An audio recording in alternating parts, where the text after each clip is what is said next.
Listen, life is extremely difficult as a man. It's very fucking hard. There is no way I can tell you to win unless you're a top tier man. I can't sit here and give you a cheat code that allows you to stay a loser and win. I can only tell you what I've done. I became extremely wealthy. I became extremely capable, became extremely smart. I developed a vast network of individuals that nobody wants to mess with. And I set up a life that makes me difficult to damage. The world you now live in is so competitive that if you're not a competitive male, you're going to be perma-depressed. You don't have a mental disease. You're just in a competitive environment and you are losing. You need to become a competitive person. There's no easy way. It's going to be hard. It's going to suck. But if you get to top G, the name, if you get there, it's a life worth living. Chess is a fantastic game because in the game of chess, there's no luck. If you lose, no matter how well you play, if you lose, at some point you made a mistake. Even if it's the most minor mistake, you made a mistake. So you learn to understand that no matter what happens to you, if you lose a scenario, you made a mistake. Maybe it's a tiny one, maybe it was 2 years ago, whatever, but you made a mistake. And you learn absolute utter accountability for yourself. And that mentality is extremely powerful to apply to all things in life. So I take the good with the bad. I take all responsibility for absolutely everything, including if a woman leaves me, if a woman stays, if I end up heartbroken, if I end up filled with rage, I take responsibility for that. If something happens to me that makes me enraged, I will take responsibility. Why has this happened to me? Why do I feel this way? How did I end up in this position? Is this healthy in this scenario? And sometimes it is. I've had scenarios in my life where I was prepared to die to protect somebody else, and I was enraged, and it was healthy. I've also had times where I'm in a room by myself, enraged, sitting there going, this is no good for anybody. I need to just calm the fuck down. So emotions are feedback, but stoicism is the ability to process them. And that's what you need to learn as a man. You're never going to be able to turn them off. You're going to feel them. You have to learn how to process them and turn them into a positive. It's energy. It's unlimited energy. I say this all the time. I say that the biggest periods of transformation in my life is when everything was going wrong. When my life was going good, I'm not a hedonistic person. I don't do drugs. I don't gamble. I don't do prostitutes. I don't do anything that hedonistic. But I'll certainly go on the yacht with a bunch of women I know and chill and have some vodkas.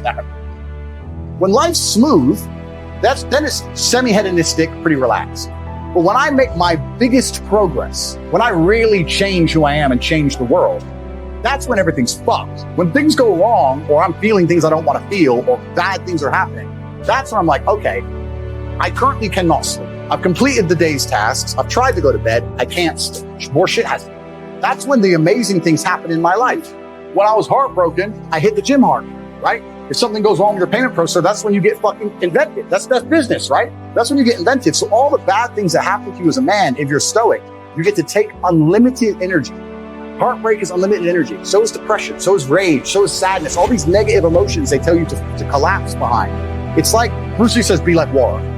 And people see that as be fluid and just go with the flow. I disagree. If you're like water, you are necessary for life. You are scary when you're enraged. You're powerful. You're beautiful when you're calm. You're so many things when you're like water, right? So if I'm enraged, it's like water behind a dam. You just got to put the dam in place. And you got to get the turbo, the hydroelectrics, but don't tsunami your life. Put the energy somewhere. And this is the most beautiful thing about it, because people message me all the time like, oh, but Tate, you don't know how sad I feel. No, incorrect. I know exactly how sad you feel. The difference is I used it. And you're sitting here still crying, some random guy on email for the fucking third month in a row. That's the difference between you and me, my friend. I was becoming a world champion kickboxer. People often talk about depression and say I don't understand it. I will say, listen, there's been times in my life where I was fully functional as an adult. I would never label myself depressed because I don't believe in the idea of labeling myself in the negatives. I don't believe in things that take power from me. But there's been times in my life where I didn't give a fuck if I lived or died. There's been times in my life where I went to fight a man for money, and I didn't give a shit if I lost and even woke up again. Didn't give a fuck. I had nothing worth living for. I was brokey, didn't have a girlfriend, didn't have any fucking money.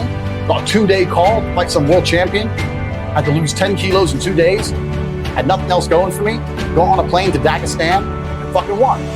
I say this all the time. I say the best things that ever happened to me are the worst things that ever happened to me. All the trauma and bullshit I've been through in my life are the best things that ever happened to me. Because as a man, if you've not had a difficult life, you cannot be good at being a man.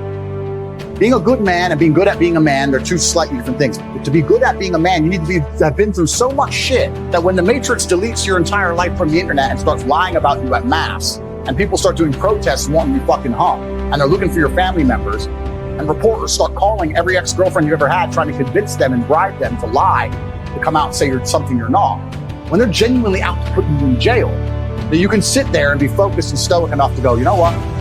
Okay, that's the chessboard. What's going to happen? Who's trying to shoot me right now? Nobody. Okay, so it's better than it was a couple years ago. Okay, you're never going to be capable as a man if you've not had trauma. The best men ever have had trauma. If you call a police officer, you need a brave police officer. He ain't going to be brave unless he's been through shit. And this is what I say. People email me their long lists of all the bad things that happened to them. I reply, fantastic. You are so lucky. You have all the building blocks to become the exact kind of man you want to be.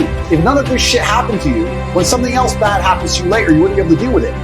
Fantastic. And he goes, no, but this. He replied again with more excuses. Said, why are you making excuses? I just told you what happened to you is a good thing. You need to reframe your mind. Bad things happened to Batman. They killed his parents. Do you understand? That's why he's Batman. You've just told me you have the building blocks to become you might become top G when I retire. Fantastic. What are you complaining about? He goes, well, what do? I said, you need to work.